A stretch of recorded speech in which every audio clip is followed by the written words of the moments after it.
Le dernier quart d'heure de Smart Bourse, chaque soir, c'est le quart d'heure thématique. Le thème que nous allons décrypter ce soir avec Ronnie Michali, à mes côtés en plateau, président de Galilée Asset Management. Bonsoir Ronnie. Bonsoir Grégoire. C'est celui de l'exploration spatiale. On vous retrouve régulièrement, tous les mois, Ronnie, pour passer au crible du codex des thématiques, votre outil et vos outils propriétaires.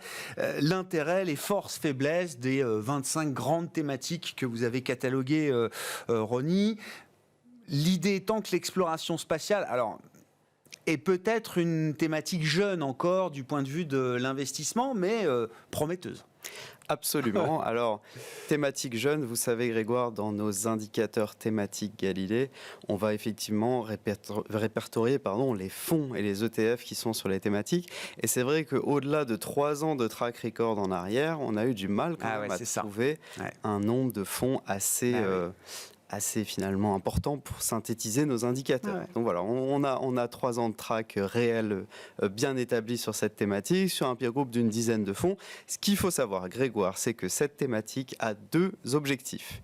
Un objectif très long terme, qui est finalement rendre la vie multiplanétaire.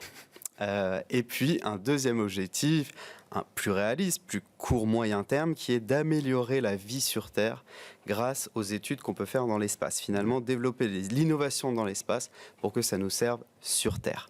Voilà les enjeux finalement de cette thématique. Après, bien sûr, on vérifie si elle est structurelle, internationale, transversale et on fait le process du codex des thématiques classiques que vous connaissez. Quelles sont justement les grandes tendances lourdes qui portent cette thématique et les objectifs que vous avez parfaitement décrits avec les horizons de temps un peu différents pour l'un et l'autre?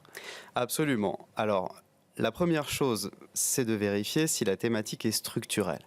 Chez nous, on vérifie si la thématique est structurelle, internationale et transversale. Et pour qu'elle soit structurelle, il faut qu'elle soit finalement portée par une ou plusieurs mégatendances. Là, il y a principalement 3 mégatendances qui vont porter cette thématique.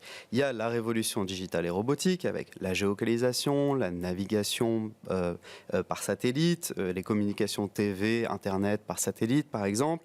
Il y a aussi la mégatendance mutation des modes de consommation.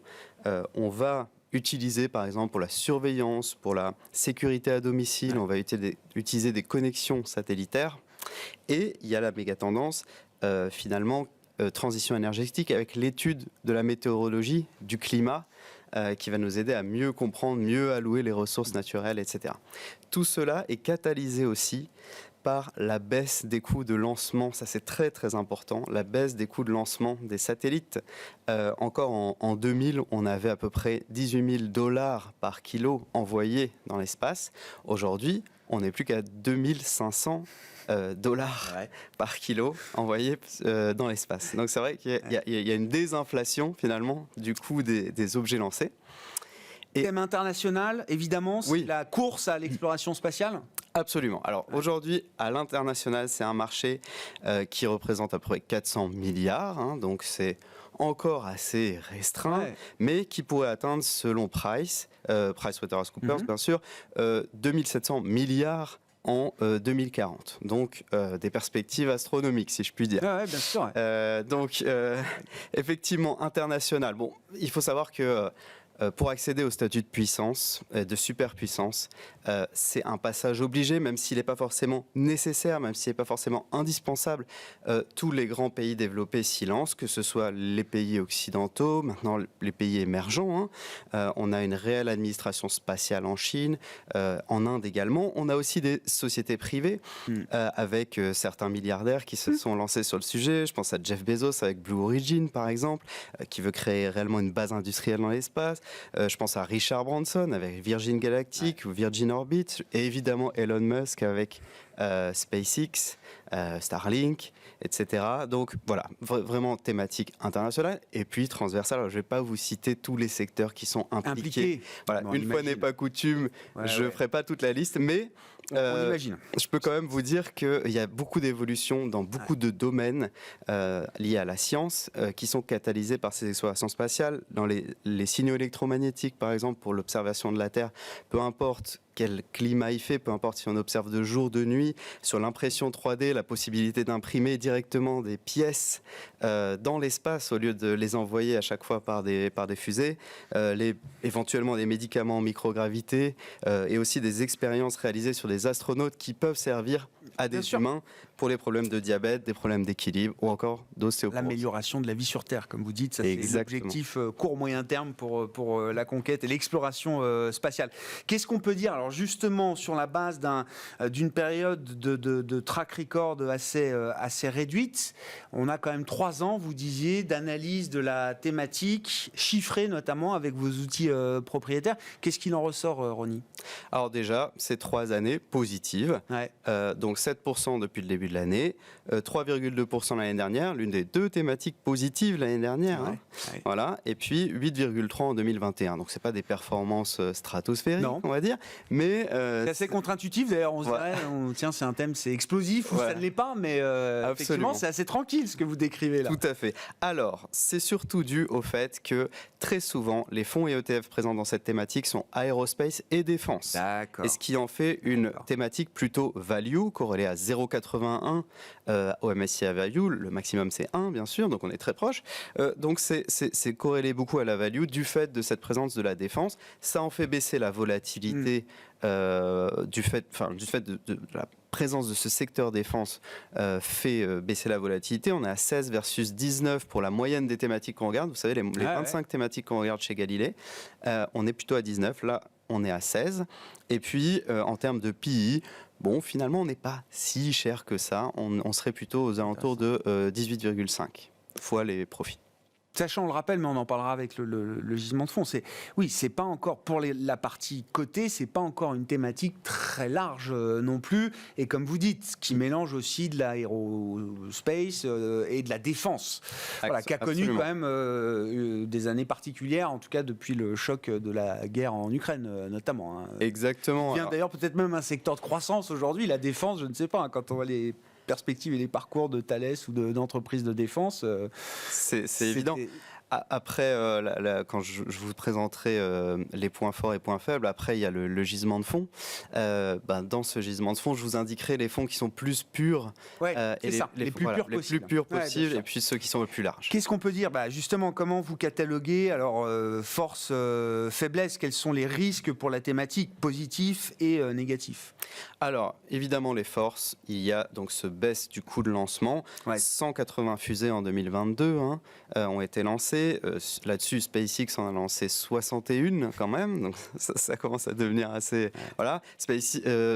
Starlink, qui a mis en place le 5 millième satellite de sa constellation Starlink, donc pour avoir l'Internet par satellite finalement. Des investissements publics importants aussi qu'on peut mettre dans les points forts de cette thématique. Les fameux PPP, partenariats public-privé, notamment celui de la NASA avec SpaceX pour 5 vols supplémentaires d'astronautes vers la Station spatiale internationale. Et puis, comme je disais, l'implication des milliardaires, qui sont bien sûr des points forts. Des moteurs. Des moteurs, voilà, tout à fait. Et enfin, la protection de l'environnement. Alors, peut être classé dans les points forts et les points faibles, parce que évidemment lancer des fusées c'est pas très très écologique, mais il y en a qui peuvent défendre le fait que mieux connaître finalement la recherche de notre environnement, y compris dans l'espace, peut avoir des conséquences sur la manière de gérer la transition. Un meilleur suivi des ressources environnementales, une meilleure organisation de la transition écologique. Voilà. Au niveau des points faibles, on a comme tous ces secteurs qui sont très liés avec la politique, parfois, finalement, un manque de vision long terme des gouvernements, parfois des problèmes de géopolitique, c'est-à-dire on a eu, par exemple, sur la Station spatiale internationale, même si ça n'a pas remis en cause le projet, des anicroches lorsqu'on a eu le début de la guerre Russie-Ukraine. Et enfin, point faible, la privatisation de l'espace, qui est quand même une question, c'est-à-dire privatiser l'espace pour des projets commerciaux, augmenter de ce fait éventuellement les débris spatiaux qui sont vraiment un vrai sujet. Un vrai sujet, puisque ça augmente le nombre de réparations sur les stations spatiales, sur les satellites, etc. Donc voilà, la privatisation pour des fins commerciales est vraiment quand même un vrai sujet. Comment est-ce qu'on peut investir cette thématique? Alors là, c'est le gisement de fond de l'existant du moment. Sur la partie liquide, sur la partie cotée, hein, c'est ce qui nous intéresse, j'imagine. Exactement. Voilà. Donc, attention à la pureté de la thématique. Hein. Là, c'est vraiment une question pour cette thématique. Attention au thématique washing. Donc, il faut vraiment choisir un fonds qui convient aux critères que l'on s'est fixés. Alors, j'en ai 3 pour vous. Donc un vrai fonds géré par un gérant physique, voilà, à la financière de l'échiquier Space, qui n'a pas le biais défense, hein, en tout cas pas trop. Il a une part en euros, c'est pas très courant finalement dans le peer group des fonds, ils sont surtout en dollars. Ça le rend un petit peu plus volatile le fait de ne pas avoir ce biais défense. Mais en tout cas, c'est un fonds intéressant pour investir. Voilà. Ça, c'est ce que recherchent certains investisseurs. Ils veulent la pureté maximale pour un thème. Absolument. Alors, il y a plus d'ETF que de fonds dans le peer group, en tout cas que l'on a répertorié. Au niveau des ETF, vous avez VanEck Space Innovators. Celui-là aussi est relativement pur. Vous trouvez des boîtes comme Rocket Lab dedans, comme Eutelsat, etc., qui sont vraiment des pure players de l'espace. Et enfin, vous avez donc plus large avec la défense, si jamais vous voulez y aller, mais pas non plus totalement, vous voulez garder un edge, on va dire, ou disons mitiger votre risque avec la défense, vous avez Invesco Aerospace and Defense. Et là, vous retrouvez des boîtes plus courantes comme du Boeing, du Lockheed Martin, du Honeywell. Qui ont une partie de leurs activités tournées évidemment vers le spatial. Absolument. Voilà. Intéressant. Bon, on verra. On attend un peu des IPO emblématiques. Il faudra peut-être les attendre encore longtemps. Elon Musk confirme qu'il est prêt à mettre en bourse Starlink. Donc ça, c'est la division satellite au sein de SpaceX. Mais c'est pas avant plusieurs années, sans doute. Vraisemblablement 3-4 ans. D'après les derniers échos que l'on a sur le marché, ce serait vraisemblablement 3-4 ans. Bon. En tout cas, thématique jeune mais prometteuse, c'était le sujet du jour avec vous. Ronnie, merci beaucoup d'être venu parler de ce thème de l'exploration spatiale, naissant sur le plan boursier, mais effectivement avec des perspectives qui sont encore très largement devant nous. Ronnie Michali, le président de Galilée Asset Management, qui était avec nous, l'invité du quart d'heure thématique de Smart Bourse ce soir.